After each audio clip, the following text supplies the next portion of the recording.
damn, Trey, give my man a chance. Can he get one cognitive test before we boot him? But then again, I don't know if we can ever trust these presidential cognitive tests because Biden was able to skirt his because, well, the guy who's running it just happened to like him. I'm pretty sure the guy who's running Trump's cognitive test just happen to like him. Even if it turns out bad, they might cover it up just like they did with Biden. You never know. You never know when it comes to politics, honestly.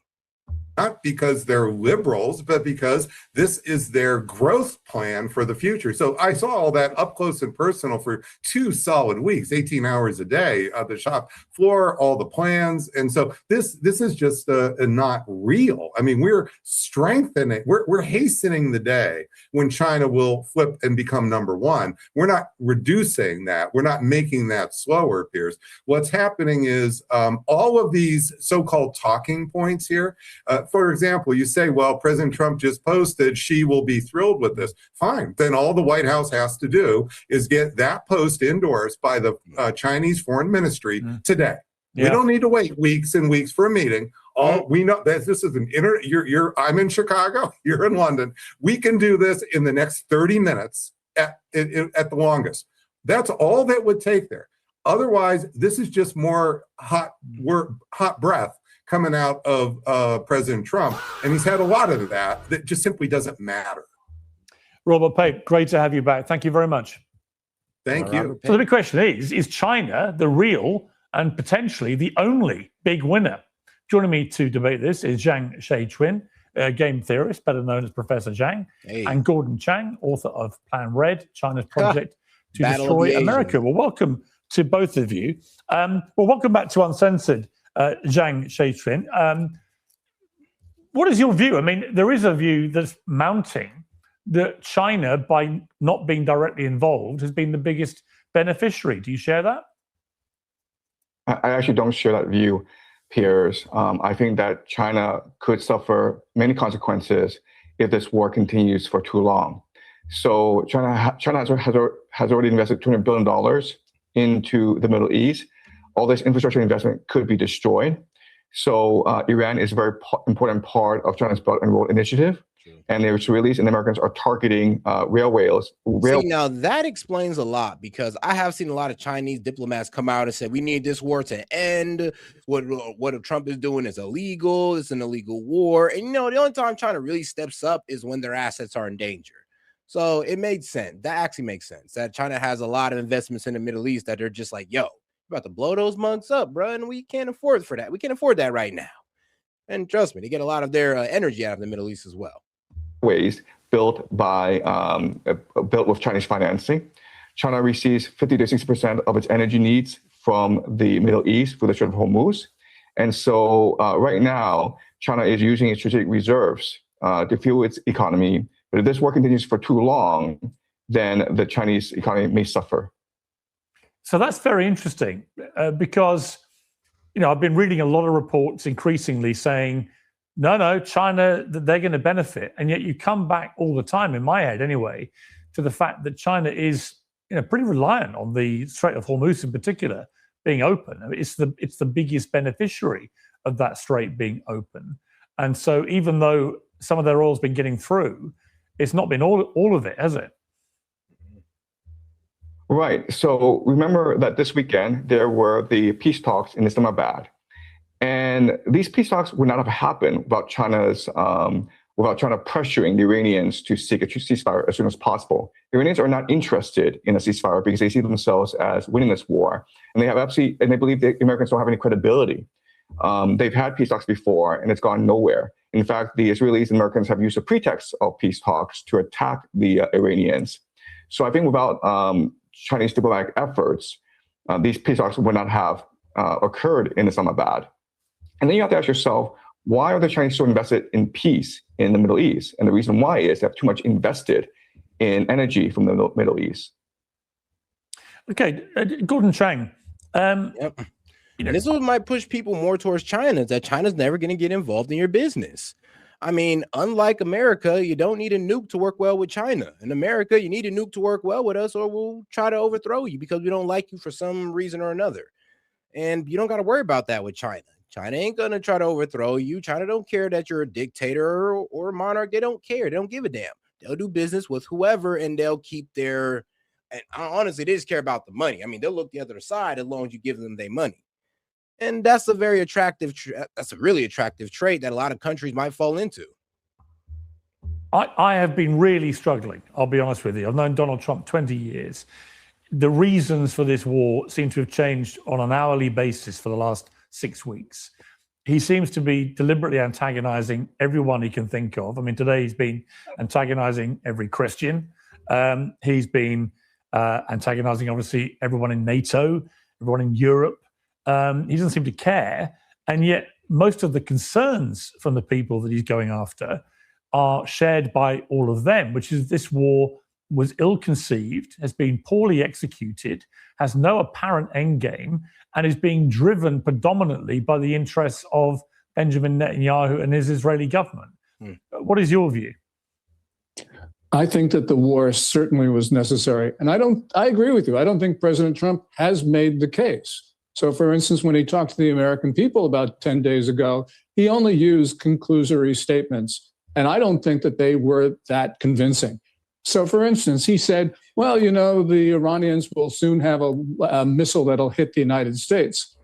Well, they very well could have that missile right now, Piers, because we know that since 2016, the U.S. Treasury has been sanctioning North Korea and Iran because North Korea has transferred all the components for a Hwasong-15. A Hwasong-15 has a range of 8,100 miles. And if fired from Iranian territory, can hit any part of the United States. We know that Iran has all the pieces. The only thing we don't know is whether Iran has been able to put those pieces together. And President Trump did not make the case on... Iran has had nuclear enriched uranium at 60% since 2021 under the Biden administration. So if Iran really wanted to pop out with a nuke, why not do it when, you know, literally the United States was too preoccupied with Ukraine? Like, to be quite honest.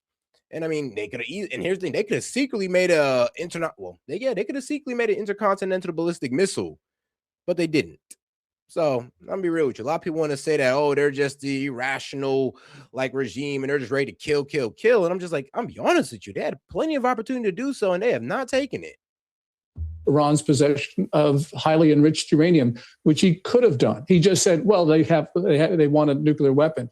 But it was a much more convincing case he could have made. Look, if I was the Ayatollah in 2000, I would say this in 2021, and I got 60% enrichment, I'm going for the nuke. I would have went for the nuke. I'd have just been like, bro, F these guys. I can't get no good deal out of them. They just backed out of a good deal that we had, and they backed out of it and put sanctions back on us.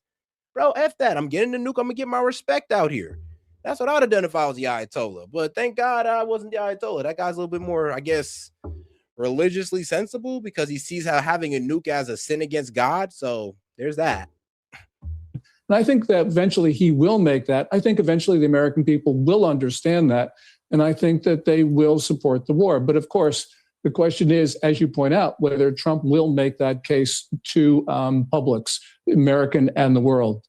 Well, I don't see how he can successfully sell us the premise that this was always about preventing them building a nuclear weapon when the enriched uranium, which is quite a long way advanced on that path, remains massively underground, heavily protected, and the Americans and Israelis haven't got a single tiny dot of it. So as long as it remains there, and obviously getting it out of the ground would be incredibly hazardous, particularly if they deploy ground troops, I don't know how you can say that you've destroyed their chances of making a nuclear weapon. He said all that after the 12-day war last summer. And then within 9 months, we were back again on the same pretext. None of this makes sense to me. Well, if you're talking about President Trump's statements, I certainly agree with you. But there's certain things that we need to point out. And one of them is that we don't know where that 460 kilograms of 60% enriched uranium is. Right. True. And if it's not buried underground, and if the Iranians have access to it, then, you know, they could very well turn that into, 90% enriched uranium. And by the way, we know that it's 60% only because they told us. So it could very well be 90%. So yes, there is a imminent threat or a near imminent threat. And I think President Trump did not make that case. But if you look at the facts, I do believe that they bear out the clear and present danger assessment that the American government has in fact made. And in terms of China itself, you got into a little bit of a spat with Donald Trump on air, actually, at Fox the other day. Let's take a look. I have a very good relationship with President Xi of China, and we work together very well. They're paying us substantial money, as you know. We've never got money before. You know, I listened to this Gordon Chang. He has no idea what he's talking about. We have been very tough on China, tough but fair. And, you know, it's an amazing place. But I have a very good relationship with. To be quite honest, Gordon Chang does have a point because, bro, during the tariff war, this man Gordon Chang was like, bro, F100, he needs to put 400% on China. They've been duplicit, bro. They've been practicing duplicitous trade tactics for years. It's like he was literally telling Trump, like, nah, you too soft for 125. Now we need 400. Even I was like, bro, hold on now, chill now. You're trying to decouple from these guys? And that's how Gordon Chang feels, not Trump or me. I was okay with 100% to get these guys to the table. This man was talking about 400 to decimate their economy. And 100 was already hurting China. China, and they've been doing you know, I put tremendous tariffs. I put 100% tariff on all Chinese cars coming in, and that's destroying Europe. So, Gordon, you have no idea what you're talking about. I think we can add you to the list of 1,000 people he has trashed in the last 6 weeks. So don't take it personally. But in relation to that, you know, earlier we just heard Professor Chang saying that China has not benefited from this war. Do you agree with that? And do you think that Trump has been too soft on China? Yeah, first of all, I don't think this war is in China's interest. And I agree with Professor John for a lot of reasons. You know, we've seen the spike in oil, but more important, the spike in diesel prices in China. Now, the National Development and Reform Commission has been trying to moderate those. Yes, China does have the world's largest strategic petroleum reserve, but at most it's 140, 150 days of import cover. The real problem for China, though, is that China is now extraordinarily trade dependent. And that's because Xi Jinping has turned his back on consumption as the basis of the Chinese economy, which means that China's only hope for growth is trade, exports. But in a deglobalizing world, and it's deglobalizing because of conflict around the world, some of which China is responsible for, by the way, we're seeing countries pull back. And that's not good for a trade-dependent country. So in a deglobalizing world, China could very well be the biggest victim of the trends. Professor Jiang, Donald Trump's deadline for imposing a blockade of the Strait of Hormuz is sort of upon us. No one's quite sure how he's going to implement this. What do you think about this idea of a kind of revenge blockade driven by the United States? Right. So there's a lot of concern that a naval blockade is not feasible, because if you try to blockade the Strait of Hormuz, then you're within range of Iranian drones as well as ballistic missiles. But if you step back and you think about the larger strategy at work here, and I think that Gordon is right in that China is very much an export-dependent economy, and it's very reliant on free access to maritime choke points, such as the Strait of Hormuz and the Strait of Malacca. So if Iran can impose tolls in the Strait of Hormuz, there's absolutely no reason why the American military cannot impose tariffs and tolls on the Strait of Malacca. And so that would raise tremendous costs for China. And so maybe the overall strategy is not really directed at Iran, but really at strangling the Chinese economy. And you can do that by actually restraining China's access in certain key maritime choke points. But, you know, China could, of course, as it did in the tariff war, it could hit back very strongly if it chose to. I mean, I've stood in Shanghai port, which I think is the biggest port in the world, and watched everything going out of there to the West predominantly. If China was to flex its muscles in restricting access of its goods to the world, it might suffer, of course, itself short-term economic harm, but it would cause a lot of damage to the global economy elsewhere. So it's not like they're powerless, right? Well, as Gordon pointed out, China is an export-dependent economy. So China benefits more from trading with the world than the world benefits from trading with China. Yeah. So it makes no sense for China to impose. I mean, and that's one of China's main problems. It's like all they do is sell to other people, but they don't really buy. They don't buy too much. And that's how their whole economy is built on, selling and selling. Our problem is that we kind of need to find a balance in America because we buy, we don't do too much selling. We need to kind of pull some of that back from being such a large consumer economy and start, being more of a producer economy like China. Because being this consumer economy, you know what? It's been cool. It's gained us some leverage. But as far as producing jobs, not so much. An embargo on the world, and it can't really do that. The major question is, does China have a blue water navy to challenge American hegemony over the seas? And the Hey, man, shout out to my man, Lunatic Libertarian. He says, open up conspiracy hour. Let's get to some of the keyboard warriors on the live to defend their positions. I got you. Shout out to my man, Lunatic Libertarian, man. He went and opened that call. 14 on Venmo, so that's pretty much 28 towards the call-in, and now it is officially open. I'm going to go ahead and post that call-in link real quick. Answer is it doesn't. And the problem is that if China were to start challenging America in the seas, especially the Strait of Malacca, then that would activate the Japanese military. And Japan has actually the best blue water navy in East Asia. Okay, Gordon Chang, roughly 90% of Iran's crude oil exports go to China. That oil revenue supplies around a quarter of Iran's budget, a huge portion of which is then spent on its military. Without China, the regime wouldn't be able to pay its security forces, couldn't subsidize basic goods, and would soon face internal collapse. That is the theory that is, I think, guiding some of President Trump's decision-making over a potential blockade and so on, because Iran has become, in itself, utterly dependent on China. Do you understand the rationale for the blockade based on that? Yes. And by the way, on Saturday, 2 Arleigh Burkes, American destroyers, transited the Strait of Hormuz twice, and they did so without arrangement. Yeah, but here's the problem, though. The people of Iran ain't really fighting. It's the IRGC that's fighting, the Islamic Revolutionary Guard, who believe that, these people ain't fighting for money. That's one mistake you guys got it up. They're not even fighting for money out here. These guys are literally fighting for their lives. They're fighting for their survival. It's not even about money to them. So strangling these guys for money when they're fighting for they say they're fighting for their sovereignty. I'm sorry, but money don't really mean too much. As long as you put a gun in their hand and bullets, they're going at it. Then, until the war is over, then they're gonna ask where my paycheck at. But until then, they're fighting for their sovereignty. So it is what it is.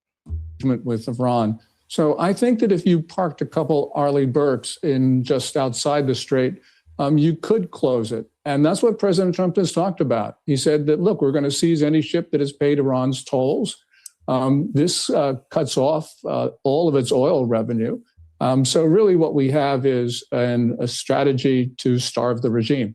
Whether it will bring down the regime, I don't know. This regime is extremely resilient. But after a while, when you have no money at all coming in, then really you don't have a war effort on the part of the Iranians. So I think that eventually this will work. And the question is, how long can President Trump keep this up? I think that he can keep it up a lot longer than most people believe. So there is the makings of a strategy. And I think that it probably will work. Professor Jiang, I mean, there's a lot of chatter about what China's view of all this has been, and you've articulated it very well. I think why it's actually more of a concern than a benefit. All right, guys, and make sure to double tap that screen, like the video. Appreciate the support. But I am going to go ahead and move into a bit of a history conspiracy hour topic here. Shout out to debunking neocons myth with Scott Horton. Probably I ain't gonna lie, bro's a genius on foreign politics. If you ain't read Scott Horton, man, if you ain't listened to my man Scott Horton for more than 10 hours, you don't know geopolitics. I'm just going to be real with you. I'm just keeping it real. Don't shoot me. Shoot the messenger, which is the fact that you did not read Scott Horton's books, bro. You should be ashamed of yourself if you think you know geopolitics without listening to Scott Horton. I know enough of the Scott Horton Glaze set. Get to the video. I know. I get you.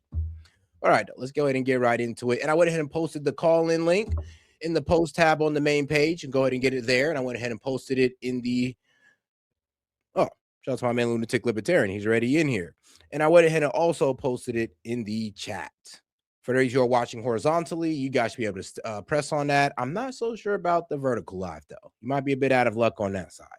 Well, hop over to the horizontal live, and you'll be able to press on it, or go to my main page, go to the post tab, and it'll be right there. What's going on, man? Howdy, howdy, howdy, howdy. I've Good. updated my avatar, brother, and it's this Iranian war is absolutely ridiculous. The idea that any of this is for the benefit of Americans is just ridiculous. It's just ridiculous. I mean, bro, when they're telling us that to deal with higher prices so Iran doesn't have a nuclear weapon, that's how you know they don't really have a good argument. It's like, really? Like, well, the amount of money they're spending on shit that we don't need or want. Oh no, it's the bragging about how Iran is losing 400 million while we're spending $2 billion a day. I was like, I wish I had $2 billion to spend a day. I'd probably solve a lot of work. I'd probably solve world hunger, homelessness, healthcare for all. Let's see. I could probably solve a lot of things with a couple $1 billion a day. A day, man. Trust me. Shoot, I solved most of my community's problems with that type of money. So it's kind of wild how, bro. And like I said, it's